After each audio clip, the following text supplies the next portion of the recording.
Olá, bem-vindos a mais um Game Changers Talks. Hoje juntamos dois líderes que estão verdadeiramente a mudar o jogo e que praticamente dispensam apresentações. Ao meu lado tenho o Paulo Portas, um dos líderes políticos que mais admiro, um percurso amplamente reconhecido que passou por funções governativas, pela liderança partidária e por uma intervenção marcante no pensamento estratégico e geopolítico do nosso país. Na outra cadeira está José Manuel Dias da Fonseca, um dos maiores empreendedores nacionais, um verdadeiro game changer, por quem tenho uma enorme admiração. Fundador e criador da MDS, um grupo que nasceu em Portugal e que hoje conta com mais de 2.400 colaboradores e presença em mais de 130 países. Dois percursos distintos, mas unidos por uma mesma ambição: criar impacto e construir o futuro. Muito bem-vindos aos dois, muito obrigado por estarem aqui hoje a partilhar o que é ser um game changer. E para começar a nossa conversa game changer, passo a bola aqui ao Paulo Portas para fazer então aqui o nosso kick-off da nossa conversa. Muito obrigado mais uma vez. Primeiro, obrigado e bom ano a todos. E quando isto passar já saberemos do primeiro trimestre, talvez, mas eu tenho pena de só ter conhecido melhor o João Manuel Dias da Fonseca há um par de anos. E é alguém que impressiona muito, antes de tudo mais, pelo altíssimo nível cultural que tem, que é não muito frequente, nem está muito na moda, como sabemos. A gente pode ter uma conversa sobre os mercados, sobre os seguros, sobre os brokers e pode ter uma conversa sobre livros, sobre música, sobre arquitetura, uma conversa informada e educada. E portanto, nesta conversa, talvez eu lhe desse o pontapé de saída perguntando-lhe o que é que foi game changer. Nós devíamos falar em português só quando há palavras portuguesas que explicam o que a gente quer dizer, mas está na moda fazer o contrário.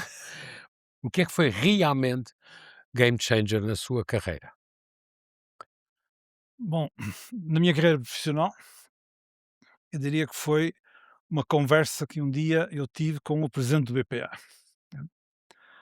Eu trabalhava no BPA, era um miúdo, portanto, estamos a falar dos anos 80, não parece, mas é. Uhum. E eu coordenava um núcleo de inovação financeira. Tinha a mania que era IUPI, os anos 80 tudo era financeiro e tal. E um dia o presidente do BPA, o João Oliveira, o Dr. João Oliveira, por quem tenho uma enormíssima admiração, chama-me e diz: "Ó Fonseca, chega aí". Não era bem assim, porque falar com um presidente de um banco na altura eu tinha que se benzer 3 vezes e tal, portanto aquilo era complicado. E ele disse: "Olha, eu outro dia jantei com o meu cunhado é administrador da Tranquilidade, lá no Porto, e ele perguntou-me como é que era isso dos seguros no banco, quem tratava disso?" E eu: "Não sei, não faço a menor ideia. Banco público, como aliás todos, não é? Não sei o que é que se passa, não sei quem trata. Mas podias arranjar aí alguém, um jovem e tal, que a gente podia ajudá-lo a formar-se aqui na tranquilidade, não?" E eu virei para ele: "Ó presidente, chateou-se comigo, não, quer dizer, por amor de Deus, tem algo contra mim? O que é que eu fiz de mal para você seguros? Está a brincar comigo?" E ele disse assim: "Fonseca, em terra de cegos, quem tem olho é rei." E onde é que se fica? Em que andar é que é? Passos Manuel, sexto andar, lá fui eu. Bom, e aí eu descobri uma senhora, uma diretora do ramo Vida da Tranquilidade, chamada Maria Júlia Martins, que era a deusa do seguro de vida em Portugal, portanto a diva, não é? Porque me apaixonei, entre aspas, eu tinha 20 tal anos, ela 50, mas foi assim amor à primeira vista, passei a ser quase filho dela. E das nossas 2 conversas, ela Tranquilidade e eu BPA, uma ligação não muito normal, porque Tranquilidade mais ligado ao Espírito Santo e não tanto ao norte, e daí nasceu um grande projeto, foi o primeiro projeto de banca assegurança em Portugal, portanto, em 85. Estava o BCP a nascer, e nós queríamos fazer isso antes do BCP, portanto, que já era privado. E, hum, lembro-me que lançámos em maio, em dezembro tínhamos 6% de cota de mercado no ramo vida, portanto, foi uma coisa absolutamente extraordinária. Ali uma grande escreva deve se lembrar. E, digamos, passei a ser gestor de risco também dos seguros do BPA, portanto, que era uma coisa exciting. Aliás, organização onde aprendi muitas da minha cultura de gestão. Acho que onde aprendi mais foi provavelmente no BPA, com o João Oliveira. Tínhamos práticas de gestão que hoje seriam revolucionárias em muitas empresas atuais. E foi aí que eu definitivamente entrei e aderi ao mundo dos seguros, que era uma coisa que eu achava no início absolutamente absurdo, não é? Pronto, sendo um jovem financeiro que Um era. absurdo longo. E depois, olha, assim foi, mas mudou a minha vida, de facto. Esse projeto foi um projeto muito importante. Depois fui gestor de uma sociedade de fundos de pensões, do BPA, a Prémio, e foi muito divertido. E fiquei apaixonado por seguros. Depois entrei e saí e tal, mas Mas, Manuel, no posso só acrescentar uma questão que é a primeira vez que eu fui à sede da MDS no Porto, eu reparei que estava escrito na parede uma citação, um statement, uma frase do engenheiro Belmiro de Azevedo. Ele foi muito relevante na sua formação, ou não? Sim, mais tarde. Aliás, uma pequena correção, a MDS foi fundada pelo engenheiro Belmiro de Azevedo. Portanto, e sim, o engenheiro Belmiro é um total game changer para mim, pá, não é? Portanto, quando ele me convidou em 99, ele em 99 convidou-me para. Eu tinha sido presidente de uma companhia de seguros, administrador de um banco, enfim, tinha a minha carreira. Ele um dia liga-me ah, para me convidar para a MDS, que era uma empresa com 15 pessoas, com um cliente, com umas instalações absolutamente horríveis, assim, as coisas mais feias e mais mesquinhas que eu já vi. E convidou-me para, como senior executivo do grupo, ok? Portanto, com autoridade, digamos, para transformar, digamos, a MDS digamos, num centro de excelência para o grupo. Portanto, e, aliás, deu-me uma orientação, ok? Passas a ser líder de mercado, que é o teu KPI, e se fores líder de mercado, o grupo já não se pode queixar, não é? Então, mas já o conheci antes, já esteve nas conferências de Matosinhos como o Paulo, nos anos 90, já o conheci antes, mas ele foi das pessoas que mais me impressionou do ponto de vista profissional. Porque eu despachei com ele até 2007, quando a Sonai se separou em diferentes holdings, eu despachava com ele. Tá? Diretamente. Ele é que tinha o pelouro dos seguros, que é uma coisa curiosa, porque eu não conheço nenhum CEO que tenha o pelouro dos seguros, só nas seguradoras. Mas nas empresas não. Ele dava muita importância ao risco e aos seguros, e era ele e portanto eu despachava como Deus, que era uma coisa maravilhosa, não é? Porque ia falar com ele, Deus decidia, e portanto os outros Estava todos tinham decidido. que engolir, que é uma coisa que hoje faz falta nas empresas. Há muita gente a tomar decisões e muita gente nacional. Agora, ele era um homem obcecado com o conhecimento. A frase é: sou obsessivo quanto ao conhecimento. É uma homenagem ao Engenheiro Belmiro, que fundou a MDS, quando nós fizemos 40 anos. Eh, Era obsessivo com a formação das pessoas, com a impulsão da inovação, da procura à escala global, do viajar, de ver o que é que os outros fazem, de tomar iniciativa, de cometer erros. Portanto, e desse ponto, as conversas com ele eram absolutamente extraordinárias. Aliás, eu às vezes, eu que tinha sido CEO de uma seguradora, tinha sido, enfim, com a mania que tinha sido 30 mil coisas, às vezes, a falar de seguros, eu sentia-me, pá, eu é que me devia ter lembrado disto, não era ele, quer dizer, por amor de Deus. Eu até ficava um pouco, porque ele realmente era absolutamente visionário. Portanto, foi realmente das pessoas que mais me impressionou e deu-me uma liberdade muito grande, que é uma coisa que eu adoro. Sou Sagitário e, portanto, gosto muito de ter liberdade, senão não contem comigo. Ele deu-me uma liberdade muito grande, que é mais difícil agora com holdings, muita gente e tal, mas na altura foi fácil. E, portanto, se a MDS hoje é o que é, tem muito a ver com esses 7 anos de alguém que dava muita liberdade e estimulava muito. Às vezes até tínhamos que ser nós a travá-lo e não o contrário, não é? Portanto, mas sim, é verdade. Muito bem. Uma das perguntas que gostamos muito de fazer no programa é falar uma conversa sobre os erros, porque quem lidera sabe que cometemos muitos erros, apesar de muitas vezes tentamos não parecer, obviamente. Mas houve algum erro marcante que tenha sido um chamado erro game changer ou um erro que mudou o jogo? Vamos para aqui ir aqui na onda do Paulo. Algum erro que tenha realmente mudado o jogo e que tenha sido uma aprendizagem grande? Ah, eu tenho um remorso. Não é?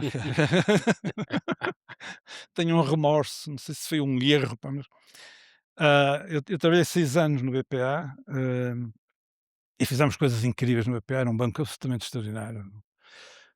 Também com muita liberdade e o banco tratou-me muito bem. Eu fui CEO de uma sociedade de fundos de pensões, creio que a primeira em Portugal, a Premium, com 26 anos, 27 anos, portanto não é assim muito comum, né, nos anos 80, né? Portanto, o Dr. João Oliveira era alguém que tratou-me sempre muito bem. E mesmo assim, ao fim de 6, 7 anos, eu saí do banco para uma empresa financeira, a mania de que foi uma sociedade de investimento, depois virou banco e tal. Hã, eu não posso queixar da minha carreira depois disso, mas fiquei sempre muito amargurado e durante algum tempo nem tinha coragem para falar com o Dr. João Oliveira, está a ver, pronto. Ele não gostou, como é evidente, mas, fiquei sempre com esta ideia de que se calhar não f e às vezes eu sinto isso com algumas pessoas nas minhas empresas, está a ver, portanto, que são super bem tratadas e de repente desaparecem.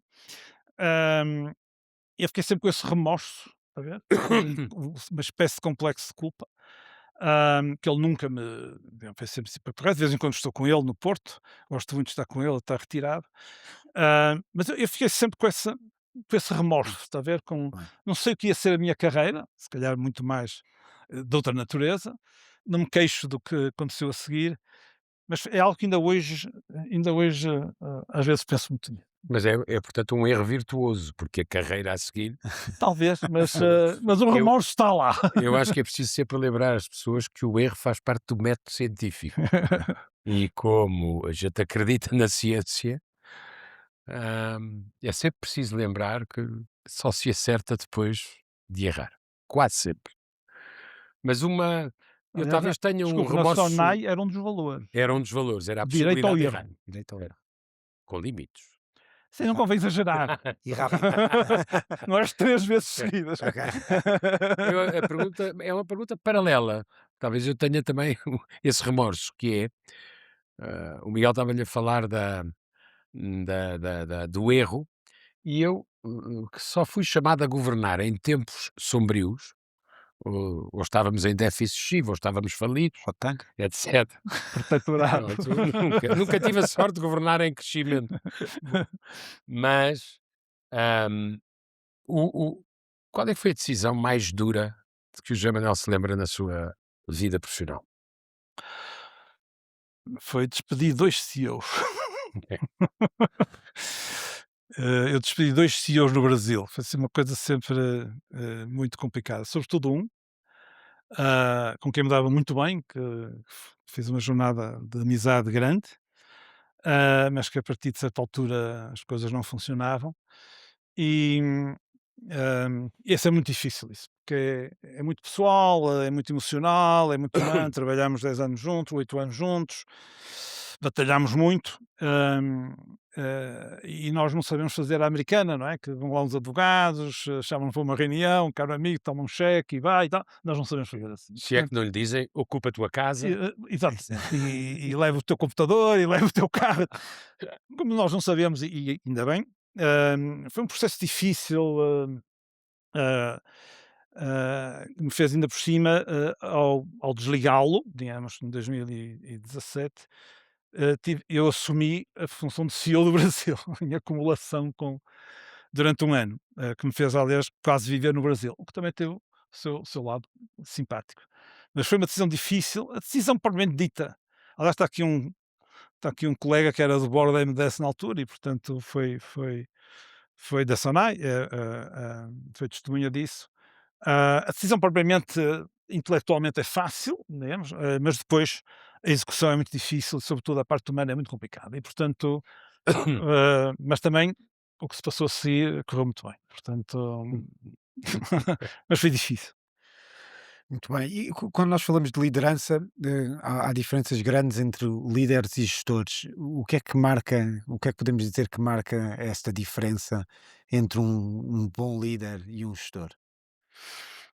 Olha, vou dar um exemplo com um país, não é? Portanto, ah, eu acho que nós tivemos a Madame Merkel, que era gerente da casa, o gestor, está a ver? E o Mertz, que eu acho que vai ser o que constrói futuro. Eu acho que este Felizmente sim. paralelo pode ajudar. Embora, eu acho que um bom gestor é um líder, quer dizer, não há bom gestor que não seja líder, não é? Hum, o José Fernando Pinto Santos, há pouco ele dizia que: "Pá, isto é uma chatice, porque agora, hum, só se publicam livros de liderança, só líderes, não é? Toda a gente é líderes de todo lado, líderes cá em baixo, líderes lá em cima, e não há livros sobre gestão, não é? Mesmo as escolas de gestão desapareceram, agora são escolas de negócios, são business schools, já não há escolas de gestão. E a gestão é muito importante, não é? Portanto, e de repente 99% dos livros de gestão são sobre liderança, não é? Pronto. Portanto, eu acho que um bom gestor tem que ser um bom líder. Agora, os brasileiros têm uma expressão, têm uma palavra engraçada, que é formal na estrutura hierárquica das empresas, que é o gerente, não é? Portanto, tem uma coisa chamada gerente, não é? E nessa associação de gestor-gerente, que é o que mantém as coisas, digamos, em ambientes muito estabilizados, funciona, está a ver? Pronto. O que está a referir, e é uma coisa que encaixa mais comigo, é um pouco o gestor, barra líder, não é? Que transforma, que não dá cada descanso, não é? Que muda, não é? Portanto, esse é o meu lado, não é? Tenta ser. A gente tem que dar alguma tem que ter alguma condescendência pela carreira política da senhora Merkel, Ok. que ela, como ela própria dizia, ela vinha de um país que tinha desaparecido. Nós não sabemos o que isso é, felizmente. Mas eu acho, estou completamente de acordo, eu acho que não andamos com muita sorte nas eleições em geral no mundo. Há uma parte do mundo que não tem eleições e, portanto, o problema não se coloca. Isso não precisa- Mas há duas personalidades que são superiores e provam a vantagem de colocar gente com muito currículo e muita independência, e portanto liberdade, à frente de eras difíceis. Um é o chanceler Merz, a Alemanha esteve adormecida e em contração durante 2 anos seguidos, e eu acho que vai levantar a cabeça. Acabou aquele sonho, que era vender carros na China, comprar energia na Rússia e pedir ajuda aos americanos se houvesse um problema. E o segundo é o O primeiro-ministro do modelo da Canadá, subcontratação. o modelo da subcontratação, e o segundo é o primeiro-ministro do Canadá, que é eloquente. Deve ser a única pessoa no mundo que foi governador de 2 bancos centrais, o que aliás só prova a ironia dos ingleses sobre eles próprios, chamarem um canadiano para governador do Banco Central do Reino Unido. E e que tem uma ascensão meteórica fazendo frente a um projeto de anexação, não é pouca coisa. Mas já agora, o Jean Manuel, quando pensa, eu conheci este sujeito, e este sujeito é um líder, que qualidades é que lhe nota? Qualidades e defeitos, porque quem disser que não tem defeitos é mentiroso. Bom, alguém que comunica bem, Ok. alguém que une, alguém que, uma expressão popular portuguesa, puxa a carroça, ok? Portanto, consegue motivar as pessoas para um projeto, para uma ideia. Ahm, Muitas vezes os líderes ah, esquecem-se que são iguais aos outros, e, portanto, que são também seres humanos e, portanto, têm algumas tendências autistas, acontece com frequência, mas eu acho que ah, tem que ser sempre alguém que, por um lado, leva as pessoas consigo, que as convence, digamos, a um caminho, a uma visão, a uma ideia, e sempre muito disponível para pôr em causa, portanto, e para refazer. Portanto, acho que são características muito importantes num líder. Muito bem. A nível na gestão, houve alguma ferramenta, algum processo, alguma coisa que tenha acontecido que tenha sido game changer na gestão da MDS ao longo deste ano? Alguma coisa, algum clique, alguma coisa realmente especial que tenha mudado o jogo da MDS? Hum, eu acho que nós mudámos várias vezes o jogo.